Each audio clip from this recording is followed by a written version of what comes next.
Bonsoir à tous, merci d'être avec nous. C'est l'heure de votre journal et voici les titres développés dans cette édition. L'aérodrome de Candiargues accueille samedi 13 avril le premier salon des métiers de l'air et de l'espace. L'occasion de découvrir les métiers de l'aéronautique, mais aussi l'occasion de découvrir cet aérodrome à seulement quelques kilomètres de Montpellier. On ira ensuite à Vergès où, à l'occasion de la semaine du développement durable, une opération de sensibilisation a vu 200 jeunes être formés aux problématiques de l'eau et à sa préservation. Et on finira avec le FIS dont une des étapes qualificatives se disputait à Pignan. Une première, puisque ce genre de mini-compétition était plutôt l'occasion pour les amateurs de se rencontrer et de se jauger. Et on commence avec la découverte du corps noyé dans le fleuve Hérault. Souvenez-vous, c'était le 26 mars dernier. Un jeune homme de 25 ans, étudiant d'origine de la Réunion, s'était noyé alors qu'il faisait du canoëing avec ses amis. Son corps a été retrouvé bloqué dans une cavité à 12 mètres de profondeur par les plongeurs de la gendarmerie en début d'après-midi. Je vous en parlais dans les titres. L'aérodrome de Candiargues accueillera samedi 13 avril son premier salon des métiers de l'aéronautique. 12 stands dont tout feront découvrir aux intéressés tous les métiers liés à l'aviation, l'occasion de susciter peut-être des vocations, et l'occasion pour nous de découvrir cet aérodrome à une quinzaine de kilomètres seulement de Montpellier. Regardez ce reportage de Bastien Amalou. Candiargues prend de l'altitude. La commune et son historique aérodrome accueilleront le premier salon des métiers de l'air et de l'espace. Des démonstrations aériennes, des baptêmes de l'air ou encore des expositions seront présentées au public. Mais les quelques 3000 visiteurs prévus pourront déposer directement leur CV car les entreprises présentes ont besoin de recruter. Aujourd'hui plus fréquenté pour le loisir, l'aérodrome de Candiargues garde un intérêt professionnel tourné vers la sécurité. Un événement important pour la commune qui espère relancer ses activités aéronautiques. L'intérêt d'accueillir ce salon, c'est mettre en exergue cet aérodrome qui, je le rappelle, a été le premier aérodrome créé par l'aéroclub de l'Hérault. Premier aérodrome du département, et donc c'est pour donner notre élan de vitalité puisque la commune de Candiargues a elle aussi pensé à agrandir l'espace de l'aérodrome pour développer des activités. Développer des activités aéronautiques est aujourd'hui plus que possible car ce secteur est en pleine croissance. Du simple technicien à l'ingénieur, plusieurs milliers de postes sont créés chaque année en France. Le Languedoc-Roussillon est au cœur de l'emploi car il est situé entre deux zones influentes dans la production d'appareils aéronautiques. La région Midi-Pyrénées réputée pour l'aviation et notamment les Airbus A380 et la région PACA pour les hélicoptères. En région Languedoc-Roussillon, on a énormément aussi de sous-traitants et aussi des entreprises de maintenance et d'entretien d'appareils qui aussi apportent leur contribution, je dirais, dans le développement de l'aéronautique. Bon. Et là-dedans, effectivement, il ne faut pas oublier aussi tous les métiers qui sont autour de l'avion, de l'hélicoptère et autres, qui sont effectivement les services. Donc c'est tous les métiers de l'aérien, les aéroports entre autres, mais aussi tous les services des armées qui ont besoin effectivement de gens de l'aéronautique. Un secteur qui n'a pas connu la crise. Au contraire, l'activité mondiale du transport se développe et crée des milliers de postes chaque année. Entre 2013 et 2014, on estime une augmentation de 57% du trafic. Un signe positif pour le marché de l'emploi, aujourd'hui plus qu'alarmant. Dans le cadre de la semaine du développement durable, s'est déroulée la 6e édition de la WET Academy, une journée pédagogique pour sensibiliser 200 enfants sur l'importance de l'eau. Organisée sur le site Perrier à Vergès, elle avait cette année pour parrain le navigateur Quito de Pavan. Regardez ce reportage de Lisa Matonnet. L'importance capitale de l'eau, les gestes anti-gaspillage, les différents cycles de l'eau ou encore le phénomène de déshydratation, voilà les thèmes abordés dans la 6e édition de la WET Academy. Les enfants de l'école de Codognan participent à cette journée pédagogique sur le site de Perrier avec comme grande vedette l'eau.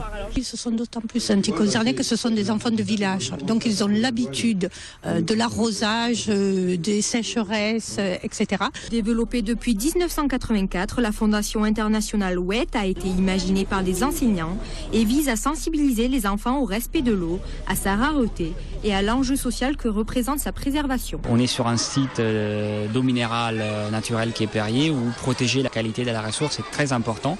Et donc du coup pour nous passer ces messages aux enfants nous paraissait tout à fait légitime.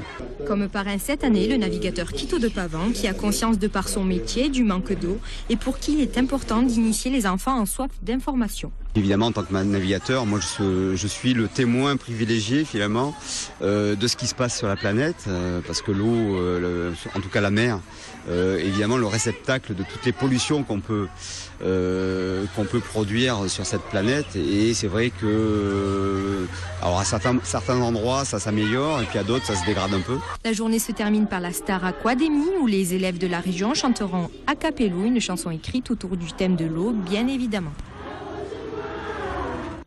Hier soir, au théâtre de Nîmes, les Nîmois étaient invités à la deuxième et dernière réunion publique de concertation sur la prolongation du trambus. Une concertation qui se prolongera jusqu'au 30 avril. Une synthèse des contributions sera ensuite communiquée aux porteurs du projet Nîmes Métropole. Ce qui fait la qualité d'une concertation, c'est l'émergence des questions. Plus on aura de questions, et plus on pourra tirer un bilan à la maître d'œuvre. Nous avons énoncé donc Internet, le cahier de registre, les questions posées. Tout est pris en compte, absolument. La concertation est faite pour ça. Il n'est pas question d'écarter n'importe quelle forme de questions. On part sur une première idée de base, sur des schémas d'insertion, et puis au fur et à mesure des questions, on évolue, on enregistre. C'est pas forcément des changements, ce sont des évolutions. Et une fois qu'on a tiré un bilan de concertation, on le présente en conseil communautaire. Le maître d'œuvre travaille sur ce bilan et on présente un projet à l'enquête publique. Les voies de la toile peuvent parfois nous être impénétrables et même dangereuses pour qui ne sait pas bien se protéger. Pour y remédier, un opérateur organise des séances de formation destinées aux parents. Le but est de leur apprendre à paramétrer leur connexion pour ainsi protéger leurs enfants de contenus pouvant les choquer. Les réseaux sociaux sont également décortiqués pour permettre aux internautes une utilisation plus sécurisée.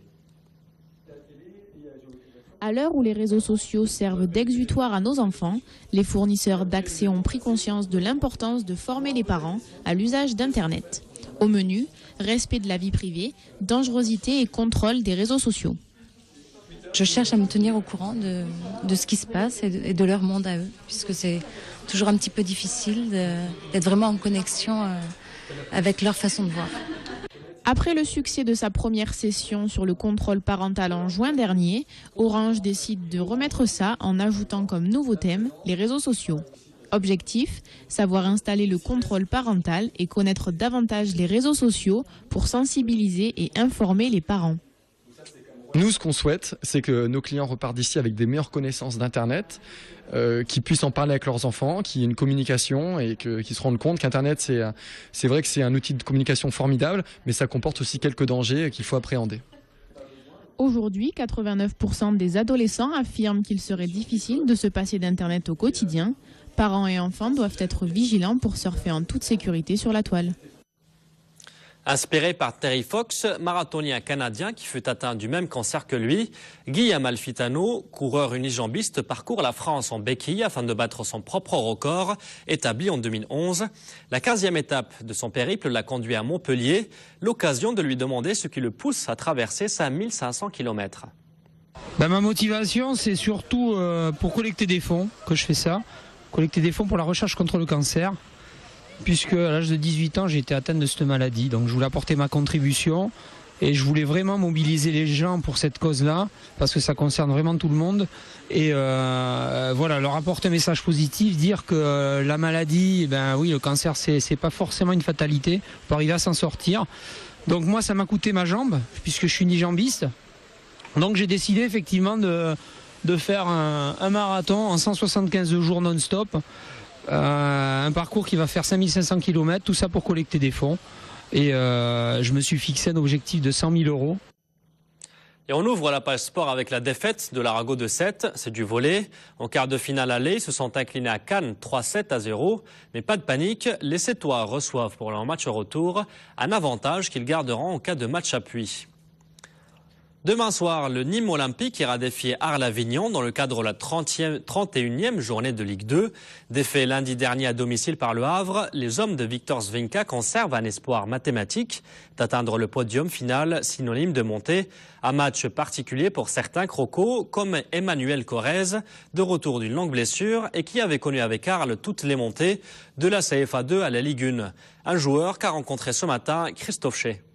C'est beaucoup et pas beaucoup à la fois. 7 points en 8 matchs, il reste un paquet de points. Il n'y a pas que nous qui vont perdre des matchs. Je pense que les équipes devant vont trébucher aussi. Donc il y a tout qui est jouable. Il resterait 3 ou 4 matchs, on pourrait dire que c'est plié. Mais là, en 8 matchs, il y a tout qui est jouable. Et gagnons les matchs et après on verra ce qui se passe. Et le plus important, c'est de prendre match après match, de gagner le prochain match contre Arles, donc demain. Et après, on verra, peut-être que demain, on sera encore à 4 points. Donc après, peut-être que on ne sait pas ce qui se passera. Donc prenons match après match et on verra au fur et à mesure. Mais c'est jouable. C'est sûr que c'est un club important. C'est le club de ma ville, c'était mon club. Donc je suis content d'y aller maintenant. Non, je pense pas que ce soit ici, mais on verra bien. Mais j'espère qu'on va faire un bon match et qu'on va gagner. Et on finit avec le FIS. Le festival de sport extrême dans la 17e édition se tiendra du 8 au 12 mai prochain.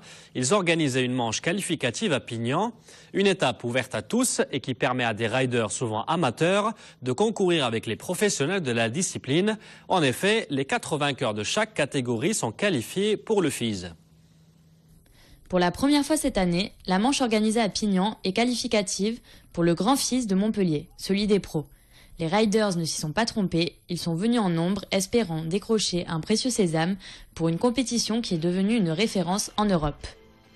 C'est des bonnes compétitions tout au long de l'année, des bons skateparks, ceux qui les créent, et une bonne ambiance, c'est vraiment sympa, quoi. 2 catégories, selon l'âge et la discipline, BMX ou roller, mais au final seulement 4 places qualificatives pour le grand show. Un tour de chauffe en quelque sorte, avant d'affronter les grandes rampes qui seront, une fois encore, installées sur les berges du Lez et agrémentées de quelques nouveautés. On va faire de la trottinette en plus cette année qui n'était pas présente les années d'avant, donc on va faire de la trottinette sur la rampe à Spine. On va aussi avoir une petite compétition en BMX Street en professionnel, donc on a des compétitions en parc, en BMX, en rampe à Spine. Il n'y aura pas de dirt malheureusement cette année, mais on rajoute du street, donc ça va être sur le parc de skateboard, quelque chose de plus technique on va dire. Il en faudra de la technique pour parvenir à se hisser parmi les meilleurs amateurs et espérer décrocher sa place dans le FIS 2013. La prochaine étape, qualificative elle aussi, se déroulera ce samedi à Castelnau-le-Lez. Voilà, c'est la fin de cette édition. Merci de l'avoir suivi. Passez une très bonne soirée sur TV Sud.